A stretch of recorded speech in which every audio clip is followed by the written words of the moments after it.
السلام علیکم ناظرین، آپ کو اپنے چینل میں ویلکم کہتی ہوں۔ شروع کرتی ہوں اللہ کے نام سے جو بڑا ہی مہربان اور نہایت ہی رحم کرنے والا ہے۔ الصلاۃ والسلام علیکہ یا رسول اللہ وعلی آلک و صحابک یا حبیب اللہ۔ ناظرین، آج کی اس ویڈیو میں آپ کو حضرت عثمان غنی رضی اللہ تعالی عنہ کا رسول اللہ صلی اللہ علیہ وآلہ وسلم سے تعلق کیا تھا یہ بتاؤں گی۔ ان کا لقب غنی ہونے کی وجہ بیان کروں گی کہ ان کا لقب غنی ہونے کی وجہ کیا تھی، اور آپ رضی اللہ تعالی عنہ کی سخاوت کا ایک واقعہ، اور رسول اللہ صلی اللہ علیہ وآلہ وسلم حضرت عثمان غنی رضی اللہ تعالی عنہ کو کتنا عزیز رکھتے تھے۔ آج کی اس ویڈیو میں یہ تمام باتیں آپ کے ساتھ شیئر کروں گی۔ ویڈیو کا آغاز کرتے ہیں۔ ناظرین، حضرت عثمان غنی رضی اللہ تعالی عنہ رسول اللہ صلی اللہ علیہ وآلہ وسلم کے قریبی ساتھی اور دوست تھے۔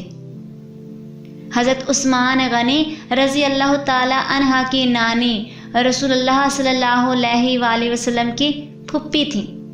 حضرت عمر فاروق رضی اللہ تعالی عنہ کے بعد حضرت عثمان رضی اللہ تعالی عنہ مسلمانوں کے خلیفہ بنے۔ آپ عرب کے سب سے دولت مند تاجر تھے۔ دولت اور سخاوت کی وجہ سے آپ رضی اللہ تعالی عنہ کا لقب غنی ہو گیا۔ حضرت عثمان رضی اللہ تعالی عنہ پاکیزہ صفات اور اعلیٰ اخلاق کے مالک تھے۔ حیا، رحم دلی اور سخاوت آپ کی خاص خوبیاں تھیں۔ آپ بہت زیادہ خدا ترس اور رحم دل تھے۔ اللہ کی راہ میں ہمیشہ دل کھول کر خرچ کرتے تھے۔ جب بھی اسلام اور مسلمانوں کو مالی تعاون کی ضرورت پڑی تو آپ نے بڑھ چڑھ کر مدد کی۔ تاریخ کی کتابیں حضرت عثمان رضی اللہ تعالی عنہ کی سخاوت کے واقعات سے بھری پڑی ہیں۔ حضرت عثمان رضی اللہ تعالی عنہ کو رسول اللہ صلی اللہ علیہ وآلہ وسلم سے بے حد محبت تھی۔ آپ نے ہر موقع پر نبی کریم صلی اللہ علیہ وآلہ وسلم کا ساتھ دیا۔ نبی کریم صلی اللہ علیہ وآلہ وسلم بھی آپ رضی اللہ تعالی عنہ کو بہت عزیز رکھتے تھے۔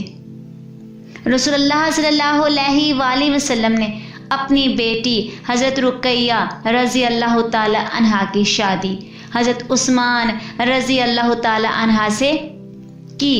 حضرت رقیہ کی وفات کے بعد رسول اللہ صلی اللہ علیہ وآلہ وسلم کو حضرت عثمان اتنے عزیز تھے کہ انہوں نے اپنی دوسری بیٹی حضرت ام کلثوم کی شادی حضرت عثمان رضی اللہ تعالی عنہ کے ساتھ کر دی۔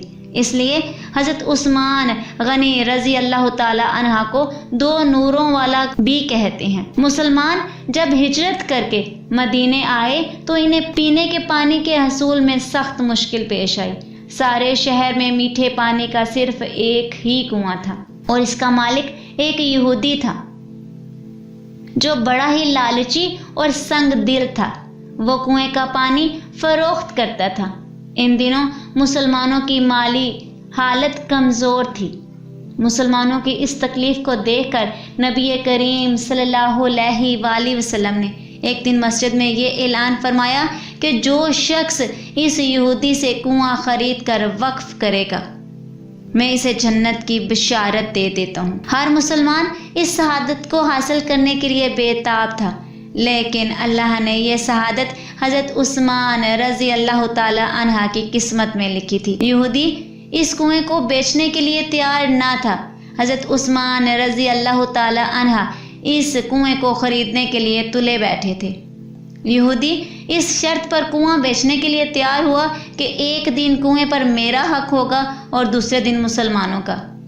چنانچہ 12,000 درہم میں یہ سودا طے پا گیا۔ حضرت عثمان چونکہ فطرتاً سخی تھے، اس لیے اپنی باری پر کیا مسلمان کیا یہودی سب کو جی بھر کر مفت پانی بھرنے دیتے۔ یہودی کی باری آتی تو کوئی بھی کنویں کا رخ نہ کرتا۔ جب یہودی نے دیکھا اس سے تو اس کو نفع نہیں ہو رہا ہے، نہ فائدہ نہ نقصان، اس نے سوچا باقی کا کنواں بھی فروخت کر دیتا ہوں، چند پیسے تو آئیں گے۔ اس لیے اس نے بقیہ حصہ بھی فروخت کرنے کی حضرت عثمان غنی رضی اللہ تعالیٰ عنہ کو پیشکش کر دی۔ حضرت عثمان غنی نے باقی حصہ بھی 8,000 درہم میں خرید کر لوگوں کے لیے وقف کر دیا۔ آج کی اس ویڈیو میں اتنا ہی۔ اپنی قیمتی رائے کا اظہار کمنٹ باکس میں کیجیے گا، اور اگر آپ کو میری ویڈیو اچھی لگی ہو تو لائک اور شیئر کیجیے گا، اور اگر آپ نے ابھی میرے چینل کا وزٹ کیا ہے تو سبسکرائب کر لیں، ساتھ والے بیل کے آئیکن کو کلک کر لیں تاکہ میری ہر نئی آنے والی ویڈیو کی اپڈیٹ آپ تک پہنچتی رہے۔